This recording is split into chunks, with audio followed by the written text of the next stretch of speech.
دھوبی کا گدھا۔ ہارون ایک چھوٹا سا لڑکا تھا جو کراچی پاکستان کا سب سے بڑا شہر اور بندرگاہ کے بیرونی علاقے کے ایک گاؤں میں رہتا تھا۔ ہارون اپنے گاؤں کے چھوٹے سے پرائمری اسکول میں پڑھنے جایا کرتا تھا جو کہ اس کے گھر سے کوئی 1 میل کے فاصلے پر تھا۔ اس کی جماعت کا کمرہ بہت کشادہ تھا جس میں پٹسن کی بنی ہوئی لمبی لمبی چٹائیاں فرش پر لمبی اور سیدھی قطاروں میں بچھی ہوتی تھیں۔ بچے ان چٹائیوں پر تختہ سیاہ اور استاد کی طرف منہ کر کے بیٹھتے تھے۔ بچوں کے لیے کوئی میز اور کرسیاں نہیں تھیں، صرف ایک ڈیسک کمرے میں سب کے سامنے کی طرف تھا جو کہ صرف استاد کے استعمال میں تھا۔ وہاں ایک طرف ایک الماری بھی تھی جس میں بچوں کی کاپیاں، کتابیں وغیرہ رکھی ہوتی تھیں۔ ان چند چیزوں کے علاوہ اس کمرے میں کوئی فرنیچر نہیں تھا۔ ان دنوں گاؤں کے چھوٹے اسکولوں میں عام طور پر یہی طریقہ ہوتا تھا۔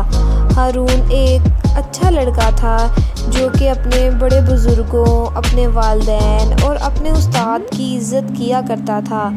وہ روزانہ بہت صبح سویرے اٹھتا تاکہ وقت پر تیار ہو کر ناشتہ کرے اور پھر وہ گھر سے نکل کر کھیتوں کے درمیان سے گزرتا ہوا لمبا سفر طے کر کے اسکول میں وقت سے پہلے پہنچ جائے۔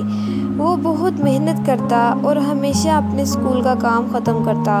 وہ ہمیشہ اپنے والدین کی اس نصیحت پر عمل کرتا کہ آج کا کام کل پر کبھی مت چھوڑیں۔ اسکول میں تفریح کے وقت ہارون اپنے دوستوں کے ساتھ کھیل کے میدان میں کبڈی کھیلا کرتا تھا۔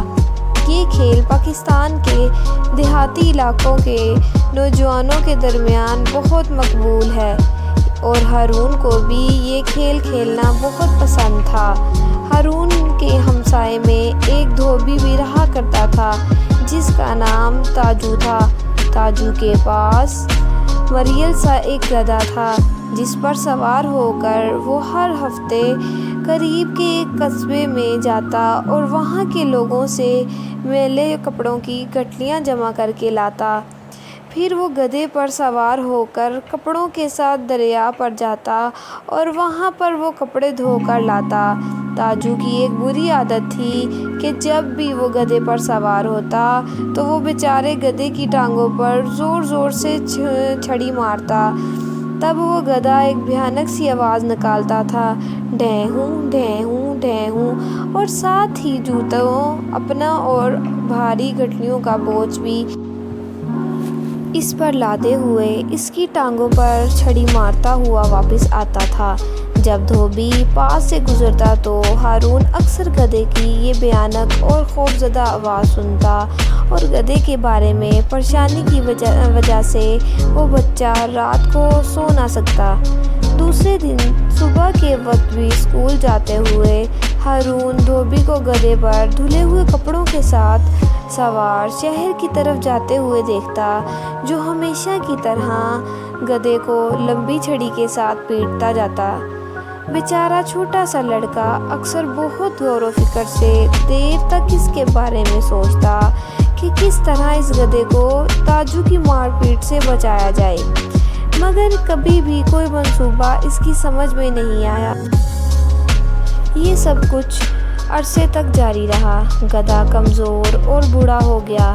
تاجو خود بھی اپنے گدھے کی طرح بوڑھا اور کمزور ہو گیا۔ اس کا نتیجہ یہ ہوا کہ دھوبی شہر سے اتنے زیادہ کپڑوں کی گٹھلیاں جمع کر کے دھونے کے لیے نہیں لا سکتا تھا۔ اس وجہ سے وہ اب زیادہ غریب ہو گیا تھا اور اس کو اپنے گدھے کی دیکھ بھال پہلے سے زیادہ مشکل لگتی۔ اب تاجو نے گدھے کو تازہ سبز گھاس کی بجائے بچا کھچا کھانا دینا شروع کر دیا، لیکن اس کے گدھے کو پیٹنے کی عادت نہیں بدلی۔ پھر ایسا اتفاق ہوا کہ ہارون نے اپنے پرائمری اسکول کے فائنل امتحان کو اپنی ہی جماعت میں سب سے زیادہ نمبر لے کر پاس کر لیا۔ ماسٹر صاحب نے اس کے سرٹیفکیٹ کے ساتھ اسے ایک خاص انعام بھی دیا۔ ہارون گاؤں بھر میں بہت مشہور ہو گیا۔ اس کے والدین انتہائی خوش ہوئے اور اپنے بیٹے کی کامیابی پر ناز کرنے لگے۔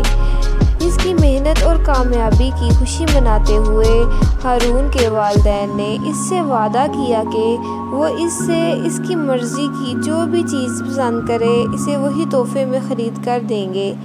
اسی رات کو جب وہ چھوٹا سا لڑکا اپنے کمرے میں سونے کے لیے گیا، اس نے کمرے کی کھڑکی کھولی اور اسے ایک بیچارے گدھے کی غمزدہ آواز تھوڑے فاصلے سے سنائی دے رہی تھی۔